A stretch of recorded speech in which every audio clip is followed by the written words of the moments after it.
প্রকাশ করেছে FIFA. 11 June উদ্বোধনী match অনুষ্ঠিত হবে মেক্সিকোর ঐতিহ্যবাহী আজটেকা স্টেডিয়ামে। এই ভেন্যুতেই 1970 সালে পেলের ব্রাজিল জিতেছিল ব্রাজিলের তৃতীয় বিশ্বকাপ ট্রফি, আর 86-তে ম্যারাডোনার আর্জেন্টিনা শিরোপা জেতে একই ভেন্যুতে। 2026 বিশ্বকাপের ফাইনালের মহারণ অনুষ্ঠিত হবে 19 জুলাই যুক্তরাষ্ট্রের নিউ জার্সির মেটলাইফ স্টেডিয়ামে।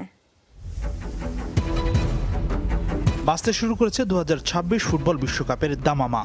মেক্সিকো, কানাডা আর যুক্তরাষ্ট্র এই 3 দেশ যৌথভাবে আয়োজন করবে ফুটবল বিশ্বের সবচেয়ে মর্যাদার এই লড়াই। রোববার বিশ্বকাপের সূচি ঘোষণা করল ফুটবলের নিয়ন্ত্রণ সংস্থা ফিফা। 11 জুন পর্দা উঠবে বিশ্বকাপের। উদ্বোধনী ম্যাচ অনুষ্ঠিত হবে মেক্সিকোতে, মেক্সিকো সিটির ঐতিহ্যবাহী আজতেকা স্টেডিয়ামে। এই ভেন্যুর চেয়ে বেশি বিশ্বকাপ ম্যাচ আয়োজনের রেকর্ড নেই কোনো স্টেডিয়ামের। ইতিমধ্যেই এই ভেন্যুতে হয়েছে বিশ্বকাপের 17টি ম্যাচ। 2026 বিশ্বকাপে আরও 5টি ম্যাচ অনুষ্ঠিত হবে এই স্টেডিয়ামে।